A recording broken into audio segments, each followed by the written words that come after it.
सभी सनातन प्रेमियों को मेरा सप्रेम नमस्कार। हमारे आध्यात्मिक चैनल सनातनी हिंदू में आप सभी का स्वागत है। आज से हम एक दिव्य यात्रा की शुरुआत कर रहे हैं। श्रीमद् भगवत गीता के ज्ञान को आत्मसात करने की यात्रा। यह कोई साधारण ग्रंथ नहीं बल्कि स्वयं भगवान श्री कृष्ण का उपदेश है, जो हमें सिखाते हैं हमारे कर्म, धर्म और आत्मा की सच्चाई के मार्ग को। आज हम आरंभ करेंगे गीता का पहला अध्याय।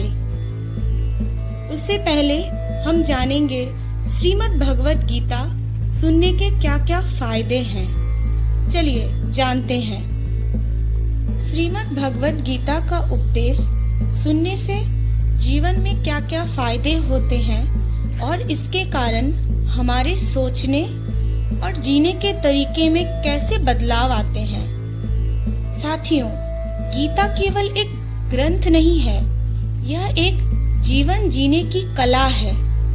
इसमें वह ज्ञान है जो मनुष्य को संकट, दुख और भ्रम से बाहर निकालकर शांति, विवेक और आत्मबल की ओर ले जाता है। जब हम नियमित रूप से गीता के श्लोक सुनते हैं या उसका उपदेश समझते हैं, तो हमारे भीतर एक गहरा परिवर्तन होने लगता है। पहला परिवर्तन आता है मन की शांति। गीता हमें सिखाती है कि कर्म करो, फल की चिंता मत करो। जब यह बात मन में बैठ जाती है तो चिंता, तनाव और भय धीरे धीरे कम होने लगता है। धैर्य और स्थिरता, सुख दुख, लाभ हानि, जय पराजय सब सम रहे। जब हम इन बातों को अपने जीवन में अपनाते हैं तो हमारे जीवन के जीने के तरीके भी बदल जाते हैं।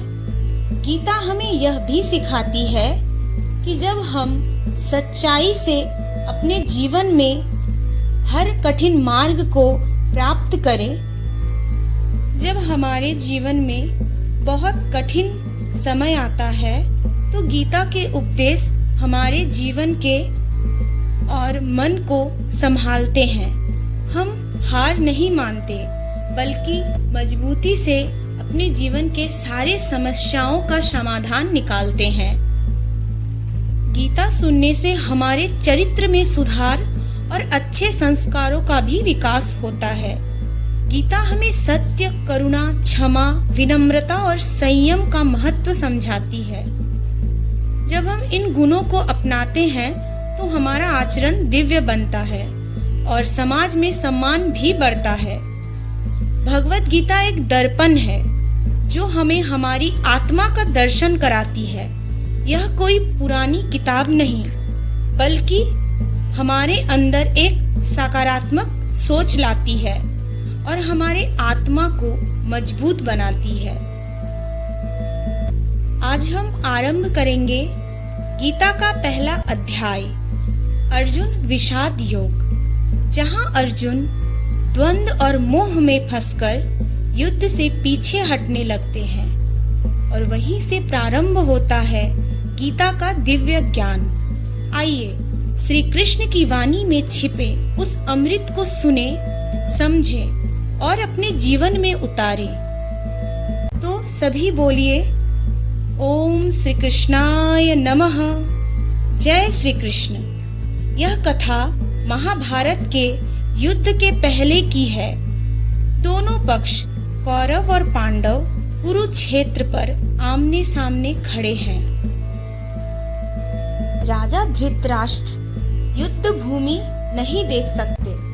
वे अपने सारथी संजय से पूछते हैं, हे संजय, कुरुक्षेत्र की धर्म भूमि में जब मेरे और पांडवों के पुत्र युद्ध के लिए एकत्रित हुए तब उन्होंने क्या कहा? संजय कहते हैं, हे महाराज, युद्ध भूमि में दुर्योधन ने जब पांडवों की सेना को देखा तो वह डर गया। वह गुरु द्रोणाचार्य के पास गया और बोला, गुरुदेव, देखिए पांडवों की सेना कितनी संगठित है। इसमें भीम, अर्जुन, युयुधान जैसे महारथी हैं। ये कहते दुर्योधन ने कहा, हमारी ओर से भी बहुत महान योद्धा हैं। भीष्म पितामह, कर्ण, कृपाचार्य, अश्वत्थामा और भी अन्य बहुत। परंतु वह भीतर से डर रहा था। वह आदेश देता है भीष्म पितामह की रक्षा की जाए। फिर पांडवों की ओर से श्री कृष्ण और अर्जुन मिलकर अपने उस दिव्य रथ पे बैठते हैं जो हनुमान से अलंकृत है। वे अपना दिव्य शंख बजाते हैं। पूरा कुरुक्षेत्र रणभेरी से गूंज उठता है। तभी अर्जुन श्री कृष्ण से कहते हैं, हे केशव, कृपया मेरा रथ उन दोनों के बीच ले चलिए। मैं देखना चाहता हूँ कि किन किन से मुझे युद्ध करना है।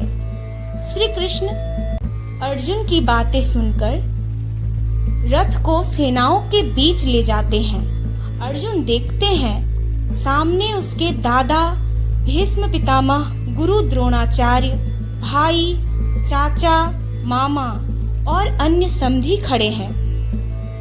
उन्हें देखकर अर्जुन का मन भर आता है। तभी अर्जुन श्री कृष्ण से कहते हैं, हे कृष्ण, मेरे हाथ कांप रहे हैं, धनुष गिर रहा है, मेरा पूरा शरीर कांप रहा है, मन भी भ्रमित हो रहा है।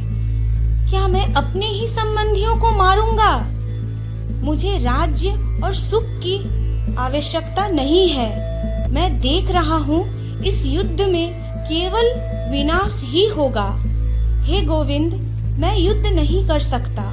यह कहते हुए अर्जुन अपने धनुष बाण नीचे रख देते हैं और रथ पर बैठकर मौन हो जाते हैं। यह था भगवत गीता का पहला अध्याय, अर्जुन विषाद योग, जहां अर्जुन मोह और संबंधों में उलझ जाते हैं। यह मानव जीवन की भी कहानी है। जब हमें अपने जीवन में निर्णय की घड़ी लेनी होती है, तभी हमारा मन भ्रमित हो जाता है। और परंतु यही तो अवसर होता है जब हमें ईश्वर से मार्गदर्शन लेना होता है, और इसी से आरंभ होती है भगवान श्री कृष्ण। सनातन धर्म की ज्योति फैलाने के लिए सभी भाई बहन हमारे सनातनी हिंदू चैनल को लाइक, सब्सक्राइब और शेयर ज़रूर करें।